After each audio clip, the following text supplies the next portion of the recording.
job is currently out on parental leave. I hit record to my computer, and Kathleen, can you just confirm that it's showing as recording now? It does say recording. Okay, great. Thanks so much.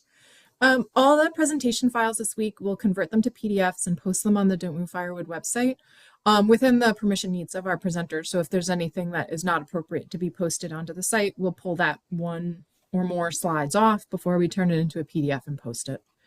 And then please, during the course of this webinar, post all your questions into the Q&A feature.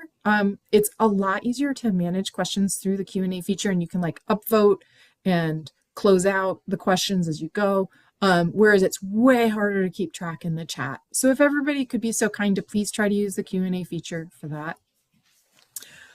So those are our friendly reminders for this first of the week, 2025 Emerald Ash Borer Awareness Week webinar. And now I'm going to hit stop share, and Kathleen is going to take it from here.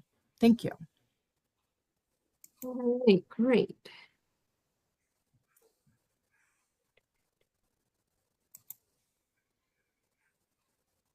Fingers crossed this goes smooth, everybody.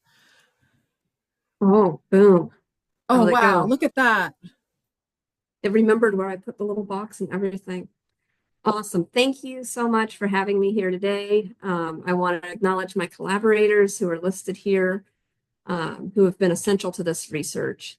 I'm going to start today with an overview of ash and why it's important, and then I'll talk about my work over the last 20 years to understand impacts of emerald ash borer and help study management strategies.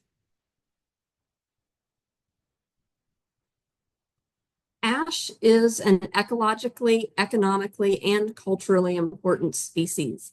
These photos show a black ash wetland in Northeast Ohio on the left, a towering white ash tree in the Allegheny National Forest in the middle, and a blue ash tree near our lab on the right.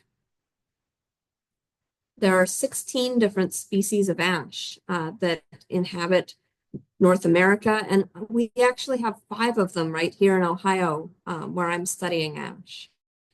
I'm going to go through those 5. So the first is white ash, Fraxinus americana. This is typically an upland species. It usually grows in mixed stands with other species like maples and hickories and oaks. And it's the one that's economically important for timber. Green ash, Fraxinus pennsylvanica, is especially abundant in floodplain forests, where it plays a really important ecological role helping regulate hydrology in those systems. Black ash, Fraxinus nigra, is a more northern species that inhabits wet forest systems. Again, very important in helping regulate hydrology in those systems. Pumpkin ash, either Fraxinus profunda or Fraxinus tomentosa, is a more southern wet forest species that inhabits a lot of swamps and wetlands. It looks very similar to green ash, so it's easy to get those confused. And I think there's probably more of it, or was probably more of it out there than people realize, just because it looks a lot like green ash. And then finally, blue ash, Fraxinus quadrangulata, is a really interesting species. It's not as closely related to the other ash species. It has these really wild square winged stems, almost like a euonymus, and it likes high calcium sites, so it's usually growing near limestone cliffs here in Ohio. Ash is ecologically important and inhabits a really broad geographic range across North America. Black ash and green ash, along with other species like American elm, occupy a key niche, especially in northern floodplain forests, where they combine cold tolerance, flood tolerance, and shade tolerance to be really important in later successional stages of those forests. These species regulate hydrology, as we've mentioned. They also sustain biodiversity, forming the base of food webs in these systems. Black ash especially is culturally important to Native American tribes. They weave beautiful black ash basketry. And then white ash, of course, is also economically important as a timber species. I guess since I'm kicking off Emerald Ash Borer Awareness Week, should say a few words about the actual beetle, Emerald ash borer. This is a beetle that's native to Asia and was accidentally introduced to North America. The adult beetles will be emerging anytime now here in North America. Those beetles will emerge through D-shaped exit holes in the tree. They'll fly off, they'll feed a little bit on ash leaves, mate and lay eggs on the bark of the ash trees. When the larvae emerge, they actually burrow down into the tree just beneath the bark in the phloem layer of the tree. In the picture on the right, there is a larva feeding in that phloem layer and creating feeding galleries as it feeds. As you get many larvae within a tree, they create so many feeding galleries that it actually disrupts the flow of water and nutrients within the tree, and the tree is basically girdled and dies. EAB was first introduced in the mid-1990s and discovered in 2002 in Southeast Michigan. Since then, it's spread throughout the region.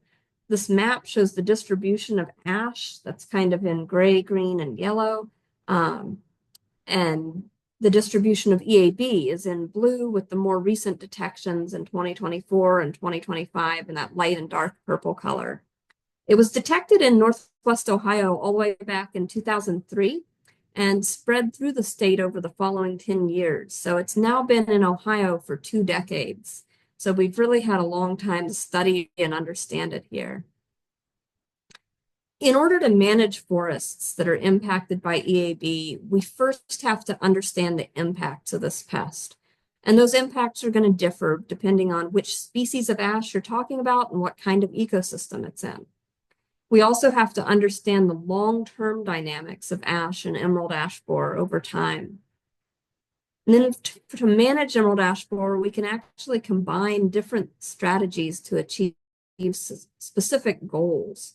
So breeding and restoring ash with resistance to emerald ash borer, conserving ash genetics through insecticide treatment or seed collection, releasing biocontrol insects, doing genetic conservation of ash on the landscape, and restoring ecosystems to maintain ecosystem function.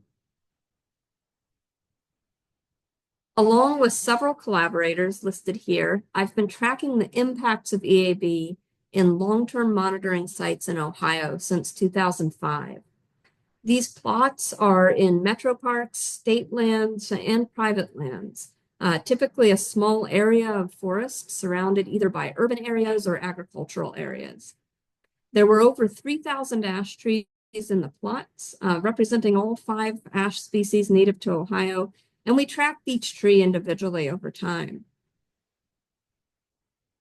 We rate the health of each ash tree on a scale from 1 to 5, where 1 is healthy and 5 is dead. And you can see on the maps, the healthy ones are in kind of the blue and dark green, and the dead trees are in red. The maps show the health of the large trees with a trunk diameter of more than 10 centimeters dBH.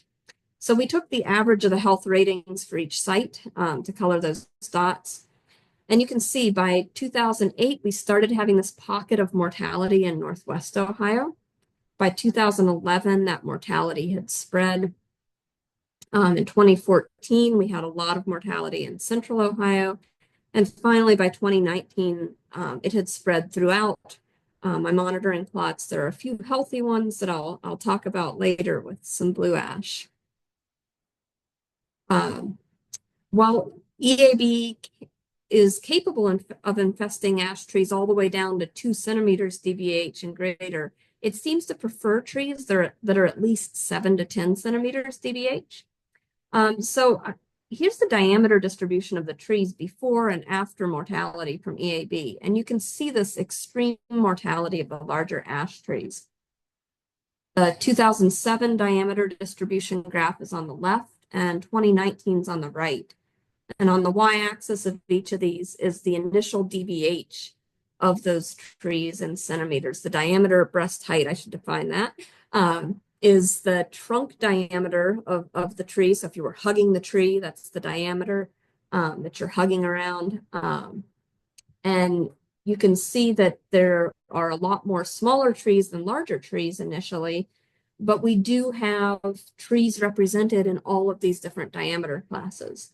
And then after EAB comes through 2019, all of those larger diameter classes really drop out, and we just have that smallest, less than 5 centimeter diameter class remaining with a very small number of larger trees.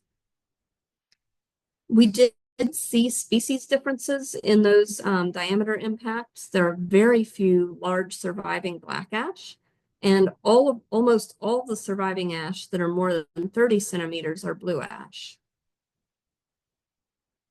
This chart shows ash trees that are larger than 4 inches in trunk diameter, bigger than that 10 centimeter cutoff.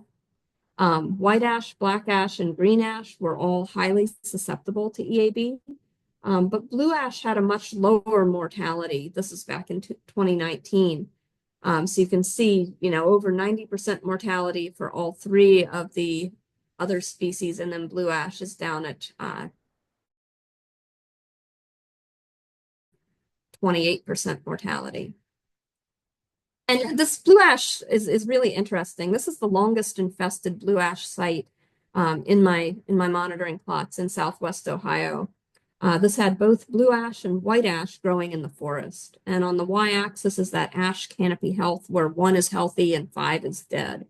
So in this site, you can see both species started off fairly healthy, and then we had a rapid decline for white ash, that orange line, where they were mostly dead by 2009 or 2010. The blue ash, on the other hand, stays fairly healthy early on, but then after the white ash dies, we see the steady decline of the blue ash over time. Of my 6 sites that had blue ash, 4 have graphs that look like this, where the white ash dies first and then the blue ash starts to decline and die. In the other 2 sites, the blue ash have stayed healthy so far. So this really shows the value of long-term data. If you took a snapshot in 2009 or 2010, you'd say, white ash is susceptible, blue ash is resistant, it's going to be fine. But looking at it over a longer term, I think the jury's still out on what those long-term effects on blue ash might be. In addition to tracking mortality of those large trees, we also tracked seedlings in the monitoring plots. In many of our Ohio sites, there are tons of ash seedlings that have persisted in the understory over time. Those were too small for that first wave of EAB, and in places where gaps opened up, some of them grew really rapidly. That wasn't the case everywhere. In the sites we're monitoring at the Allegheny National Forest in Pennsylvania, there was almost no ash regeneration in the understory. And when those large overstory trees died, ash just disappeared completely from that landscape. The seed bank, unfortunately, only lasts for 2 to 3 years after a massed seed year. So we really see ash disappear pretty quickly from these sites if it's not persisting as seedlings.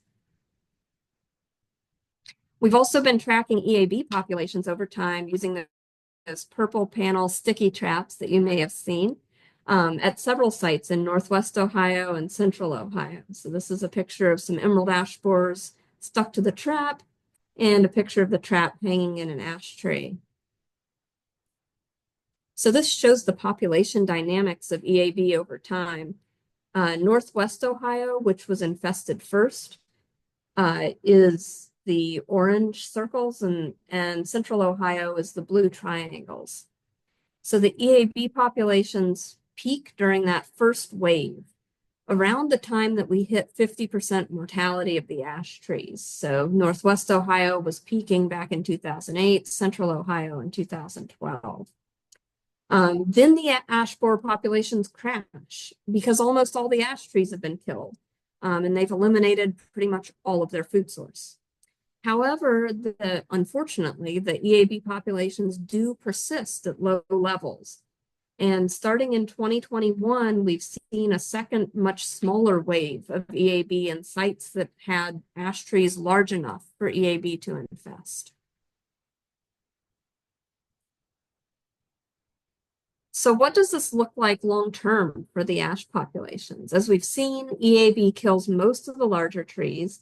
At some sites, all of the larger trees died, but at other sites, we found a small number of surviving larger trees. This photo shows our team. The first tree we found, we had just come out of the woods after collecting data on hundreds and hundreds of dead ash trees in Northwest Ohio.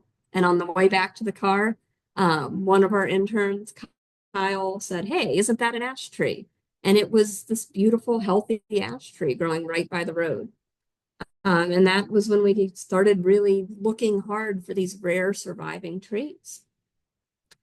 So we've identified many healthy green and white ash in that 4 to 10 inch DBH size class, as well as some much larger healthy blue ash. The healthy large surviving ash may have rare genetic traits that actually make them resistant to EAB. So that's why we're really interested in them.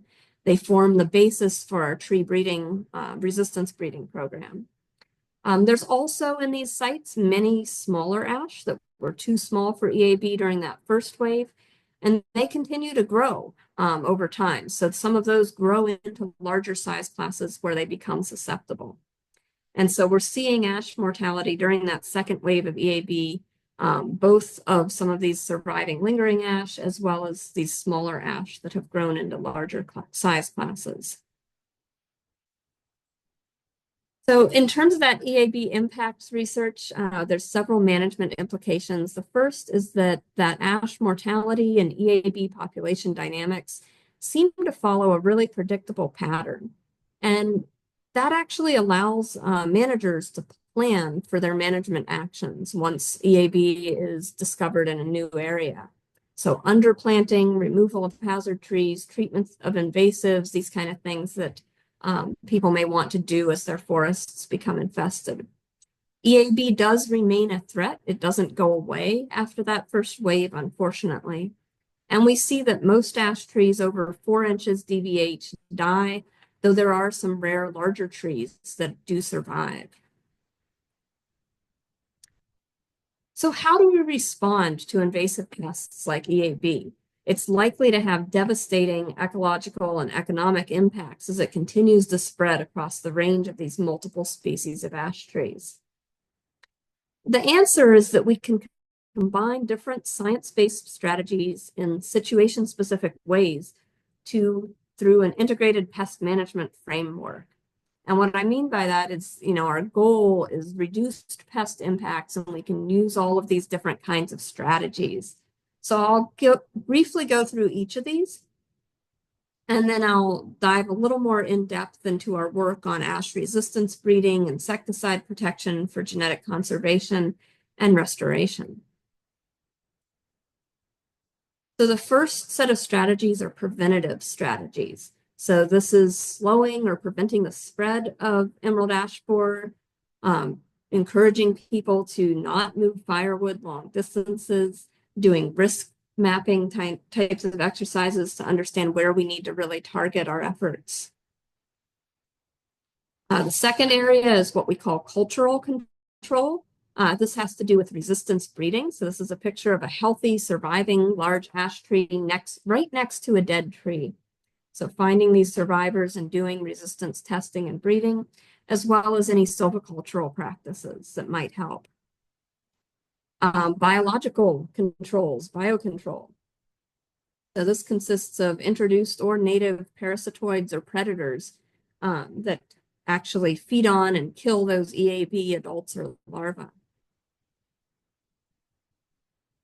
Chemical controls, which of course are insecticide treatment of trees. This is a really good option for a lot of trees in urban areas where you want to preserve that special tree that's in your front yard. Monitoring is kind of the foundation for all of the strategies. We've, understanding what impact your strategies are having on the survival of ash trees is critically important. And then finally, mitigating the impacts of EAB. There's two different kind of frames of reference for mitigating impacts. First, through restoration, we want to mitigate the impact on forested ecosystems when the ash are killed. So this might be through removal of invasive plants or planting other non-ash tree species to fill those ecological roles so that we can keep those forests healthy and functioning and the hydrology regulated. The other framework is genetic conservation, and we have ex situ genetic conservation, which is just seed collection and storing those seeds in climate regulated freezers off site. And in situ genetic conservation, which is preserving ash trees strategically on the landscape through insecticide treatment to preserve those trees. So those different strategies can be combined in situation-specific ways to respond to EAB, reducing the ecological and economic impacts of the pest. And I'll give a quick overview now of some of the work that we've done on this. So starting with our tree breeding process, I know Jennifer did a great talk on this last year for EAB Awareness Week. I collaborate with her on some of this work. So she leads the program to breed ash trees that have resistance to the emerald ash borer. So I'll just give a quick summary of the work. Our general process is the same process we use for breeding several other tree species. First, we find those large, rare survivor trees out on the landscape that have survived that first wave of emerald ash borer. Then we test those trees to identify which ones are resistant. Those trees that have the best resistance are either used as they are or bred together to produce even better progeny that are then planted together in locally adapted seed orchard plantings. And those seed orchards then can produce seeds to grow trees to plant back out into the forests for restoration and reforestation.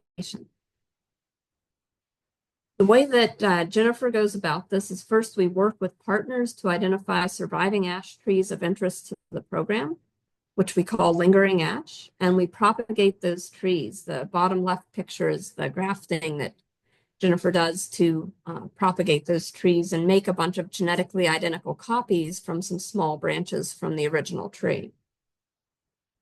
We have some specific criteria for what we're looking for so that we're truly capturing trees that are lingering longer than most of the trees that die in that first wave. So we need trees that are in an area that has been infested by EAB for a long time. The trees have to be large enough to have been infested during that peak level of EAB. And they have to have a healthy canopy at least 2 years after that mortality has leveled off. After they are propagated, Jennifer then does the testing. So her group tests trees for resistance through two different ways. First, the emerald ash borer egg bioassay on potted trees, and then secondly, in field trials, planting the trees out into natural levels of infestation in the field. The egg bioassay is really neat. She actually puts emerald ash borer eggs that are laid on coffee filters, tapes them to the trunks of ash trees that are potted, and then lets those larvae infest the trees. 8 weeks later, they peel the bark off the tree and see what happened to the larvae. And sometimes we see, big, fat, healthy larvae feeding on the tree. And other times we actually see larvae that have been killed by the ash tree. And that's what we want to see, right? That's really exciting. Not all of the lingering ash that she tests have resistance. About half of them do. The best ones so far kill about 45% of the larvae. But that's much better than the susceptible ones that only kill around 5%. The top 10 lingering ash average around 19% of the larvae killed. So that's enough to let that tree live longer. Those trees are still at risk of mortality. But what happens then if you take 2 of those lingering ash trees with moderate levels of resistance and you selectively breed them together? And that's what this next graph shows. So these are all seedlings that came out of a cross of two lingering ash trees. And you can see that there's a lot of variation in the progeny. Some of them don't kill a lot of emerald ash borer larvae, and some of them kill a really impressive percentage of those ash borer larvae. So all the way up to 90%. And this is really exciting because Manchurian ash that live in China and coexist quite happily with emerald ash borer kill around 80% of ash borer larvae. So by crossing these lingering by lingering trees, we're actually getting seedlings on par with those Manchurian ash. And we can see a lot of these trees doing better than their parents. So the green line, the green arrow is the best parent that we had. And so we see a lot of progeny that got good genes from both parents and are doing better than either of those parents. So that's really exciting. It shows that tree breeding can increase resistance and that we can, that this is a viable strategy. The first seed orchards for resistant green ash are underway for two different populations in Ohio and Michigan. Those seeds are expected to be available in 12 to 20 years and can be used either in that seed zone that's circled or shifted north to attract suitable climate. This whole process needs to be repeated for each of the different ash species and for each different climatic region. So we have our work cut out for us. You can help by watching for large survivor ash trees and submitting them through TreeSnap to our database so that we can get trees tested and get more genetic variability into the program. So that's the ash tree breeding strategy. I'm going to shift gears and talk about the second strategy that we're working on, ash genetic conservation. So the idea here is to preserve the genetic diversity of ash before it's killed by EAB. And we can do this in two ways. We can either do ex situ genetic conservation, which is basically seed collection. Groups go out and collect ash seeds across the region that each ash species inhabits. And then those seeds are carefully prepared and stored so that they will last for a long time. We know that they've remained viable for at least 20 years in these climate-controlled freezers at the National Seed Lab. We also are working on in situ genetic conservation through insecticide protection. And this is in a really cool experiment that we're doing at the Allegheny National Forest in Northwest Pennsylvania. I have a number of collaborators on the project listed here. In 2010, we initiated a study on the ANF to track ash mortality and its effects on the plant community. The ANF lies on an unglaciated plateau in the foothills of the Appalachian Mountains, and it's over 500,000 acres. So unlike my monitoring sites in Ohio, the ANF is a forested landscape with a lot of topography. All the ash in our study at the ANF was white ash, and there were tons of just huge, beautiful, mature white ash trees there. Unlike Ohio, where there were many ash saplings and seedlings, the ANF unfortunately had very, very little ash regeneration. So these are maps very similar to what I showed for Ohio, with average canopy health ranging from healthy, which are the blue and dark green dots, to dead in red. And you can see the ash mortality starting to creep into the southern part of the forest in 2015 and spreading throughout the forest by 2021. We established 190 plots that are shown here prior to those impacts of EAB in paired upper slope and lower slope positions. And even in the first year, 2010, you can see some plots were already showing poorer ash canopy health indicated by those orange and red dots. And those are likely upper slope plots, which we found to have greater initial dieback than the lower slope plots due to soil-based cation content. So that's a whole interesting story that I can tell at some point. In 2015, the ANF received funding to treat 500 ash trees with insecticide to conserve genetic diversity.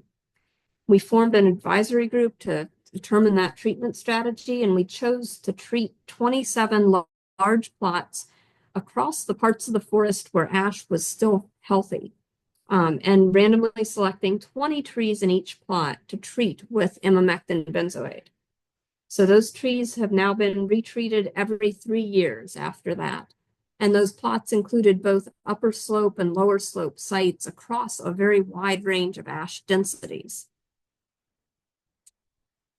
So in addition to studying the effectiveness of the insecticide treatment, we also studied something called associational protection. And associational protection is just the protection that an untreated tree receives just from being near a treated tree.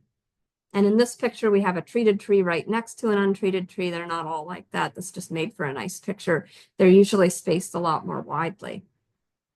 The 27 treated plots had a range of ash densities from 22 to 215 ash trees in a plot. So with 20 randomly selected trees in each plot getting treated, that left between 2 and 195 trees untreated in those plots. So we wanted to see whether those untreated trees would be protected and whether there was some threshold percentage of treated trees that you need to treat to protect the untreated trees. There are several other previous studies that have looked at the ability of treated trees to protect untreated trees. Many of them found evidence of protection of the untreated trees due to that presence or proximity of treated trees, with one exception of John Dwan's recent study that did not detect associational protection. So we're still kind of trying to figure out how it works and where it works and why it works. So here are the results from our study. On the y-axis is that mean canopy condition where 1 is healthy and 5 is dead. On the x-axis, those treatment years are in bold. As expected, the treated trees, which are the green triangles, maintained relatively stable health over time. And also, as expected, the untreated control plots, which are in red, declined and died. And so we see almost complete mortality of those by 2021. However, we see the untreated trees that were in those treatment plots, which are the yellow circles, they declined a little bit more than the treated trees, but they've been relatively stable and a lot more of them have survived. And so this is evidence that yes, we are seeing associational protection. We are able to save a lot more trees than just the ones that we treat, which is really exciting.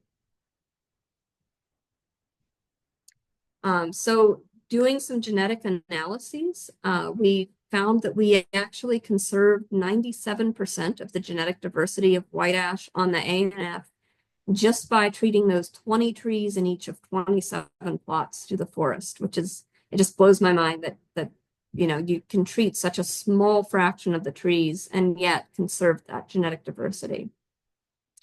We did find that you can maximize your efficiency by treating many different unique populations that each have at least 10 trees in the population.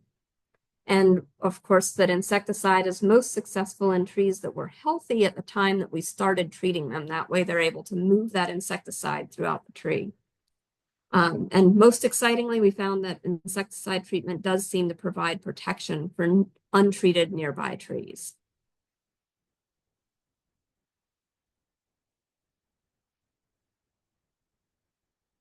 So I'm going to close here with quickly telling you about our ash floodplain restoration experiment, where we planted American elms that were resistant to Dutch elm disease from our Dutch elm disease resistance breeding program, along with other tree species in some Ohio floodplains that had been dominated by ash prior to EAB. There are many different challenges in floodplain plantings. Flooding, of course, deer browse, shade, competing vegetation. It's really hard to restore a floodplain forest. So we wanted to know what factors affected the growth and survival of the planted tree seedlings, and we wanted to look for the best planting strategy. To test those questions in 2011, we planted over 3,000 pin oak, sycamore, and elm trees in 3 ash floodplain restoration sites. In all 3 sites, we had 3 plots where we planted large trees, and half of the trees had cages to protect them from deer, and half had no cages. In 2 of the sites, we also had 3 plots where we planted a very high density of much smaller trees, and none of those trees were protected. We measured canopy openness above each planted tree seedling to see how much light it was exposed to. So here's a picture on the left of an ash seedling that we planted, or of an elm seedling, sorry, that we planted next to a mature ash tree. And on the right is a picture of a sycamore that was planted that's caged to protect it from deer. And of course, you can see this is a very wet site, very dynamic flooding situation. This is what they looked like 2 years ago when we went back out to revisit the site. There's a sycamore with the blue arrow there, and then an elm tree with the white arrow. This was fall, so it had already lost a lot of its leaves. You can see some of the dead ash trees that are remaining in the canopy there, and you can see some of our trees really growing nicely and filling in those gaps. So first, I wanted to present the results for trees without a fence to protect them from deer. The small trees and the large trees without a fence had very similar results. So in the interest of time, I'm just showing small trees with no fence. So these graphs show the survival over 10 years for elm in green, oak in orange, and sycamore in blue. The solid lines are the trees that are planted in a spot that has more than 20% canopy openness, so in a large gap, getting a lot of light. And then the dotted lines are some of the trees that are in the deepest shade with less than 5% canopy openness.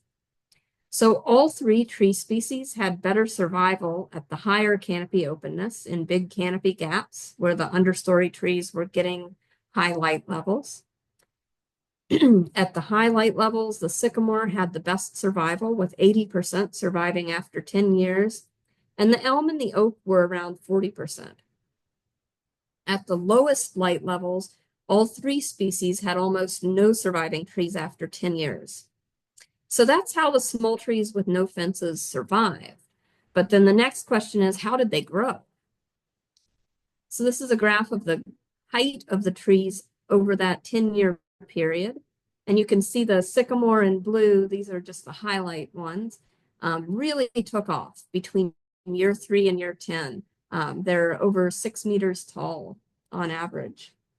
The ones in highlight had high survival, and they also had really good growth.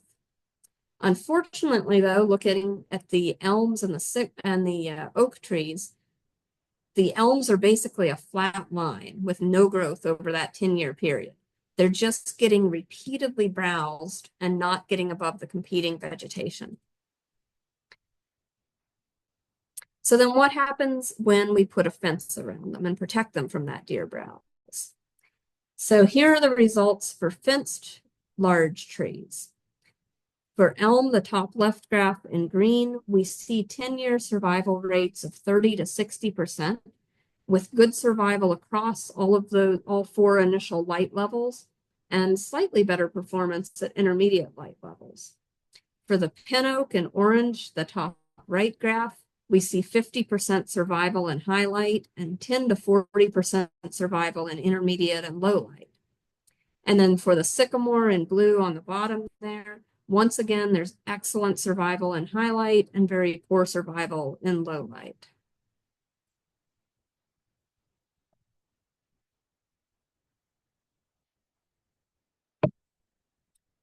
So how did these trees grow, right?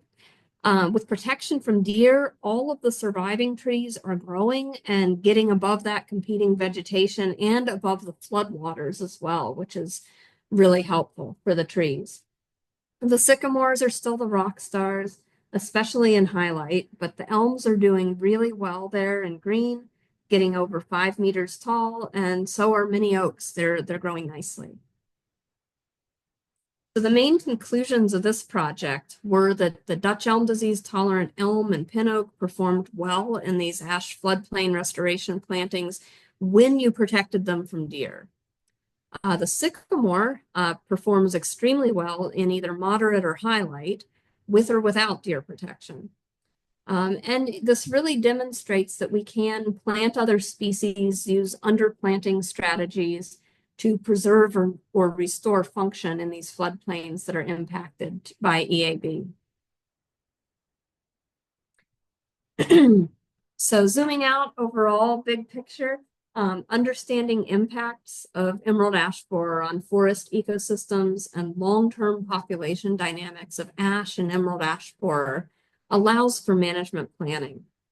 And there are management strategies that can reduce impacts of EAB, including in slowing the spread, releasing parasitoids, collecting seeds, and protecting trees for genetic conservation, planting EAB-resistant ash trees once those are available from the seed orchards, and then planting other species to restore or maintain function of those ecosystems. These can all help reduce those impacts of this invasive pest. I'd like to acknowledge many funding sources, including grants from the Nature Conservancy, the U.S. Forest Service, and APHIS that have made this work possible.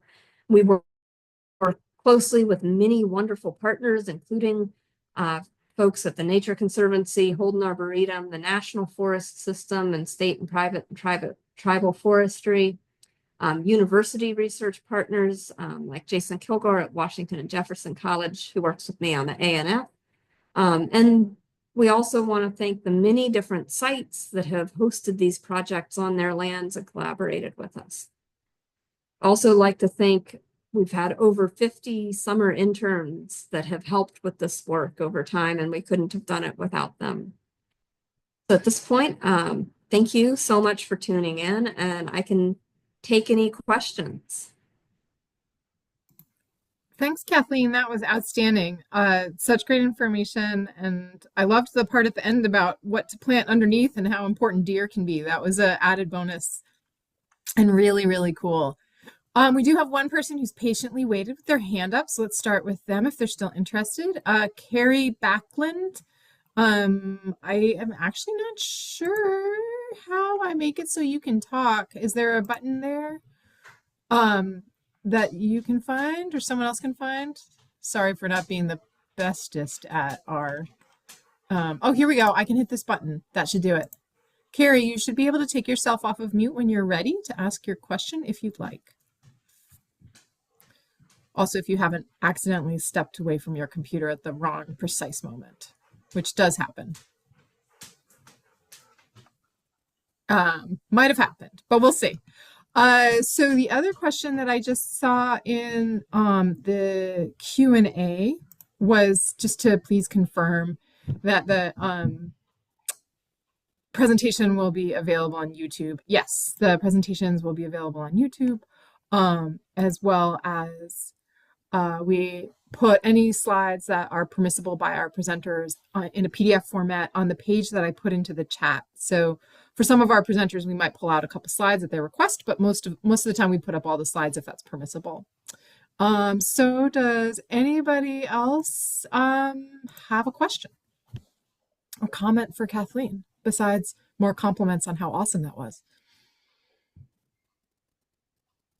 Oh, Carrie says, sorry, she raised your hand accidentally. No problem. That happens all the time with the Zoom format. It's no big deal. Well, let's see. I'm trying to think. One of the things I noticed is that, Kathleen, during the course of your presentation, you were talking about how the young trees provide, I guess, you know, a sustained food source for the emerald ash borer, and then you start seeing this new, smaller emerald ash borer peak in the trapping data. That study, if I remember right from that slide, that study was a while back. Are you now seeing that same phenomenon in other places, or have you not been able to put out the traps and record that phenomenon in other places?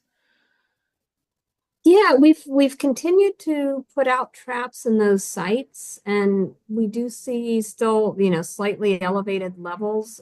It is going back down again in some of those sites. So it's interesting, they kind of had another little blip. They killed off some of the additional trees that were there, and then, the population goes back down once that second wave kind of kills off trees that are big enough at this point.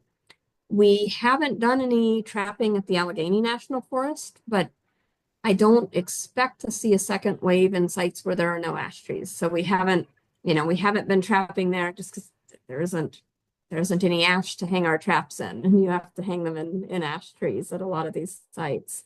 Right. So it would be interesting. There are a few sites near there that did have, some surviving trees. It'd be interesting to see if we see that same blip there, or if, because most of that landscape does not have any ash, if we actually see, ash trees able to survive in those few sites, because emerald ash borer could not sustain a population.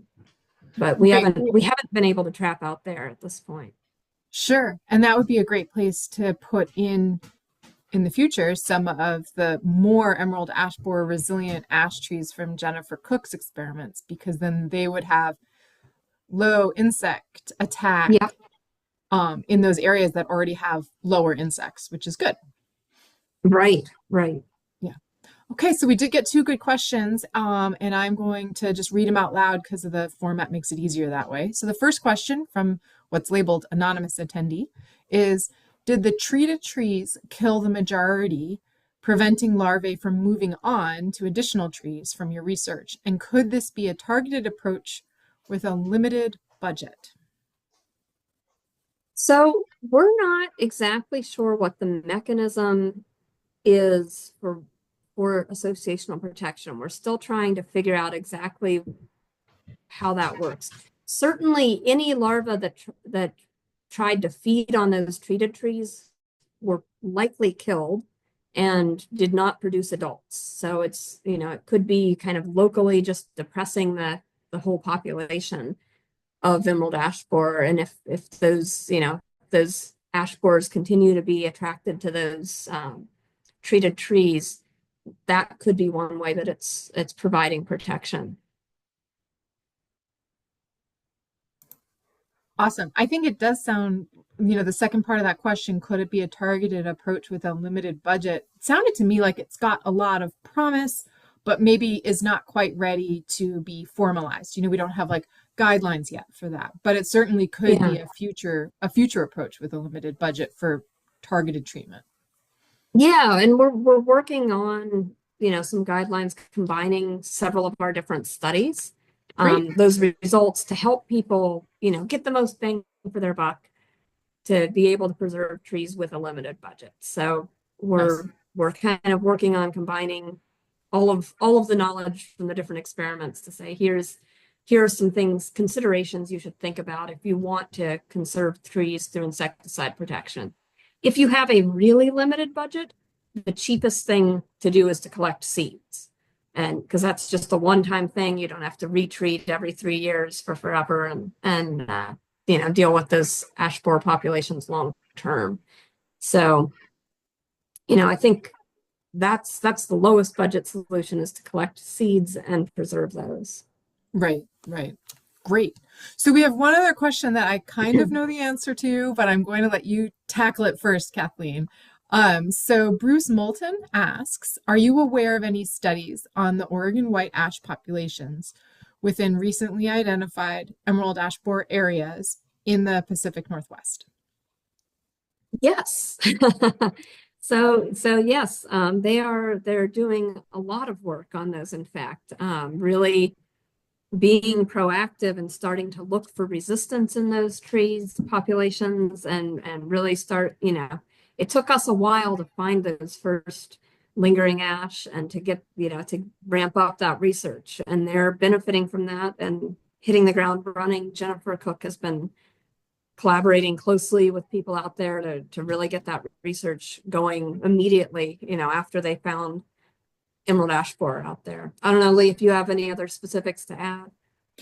I mean, yeah, that's just what I was going to say. There's some really great research that was able to get launched very rapidly as a result of all of the, strong foundation created in the Midwest and the Northeast in the last 20 years. So there are really great experimental areas that are being planted with Oregon ash trees in order to better assess the mortality rates that are going to affect Oregon ash.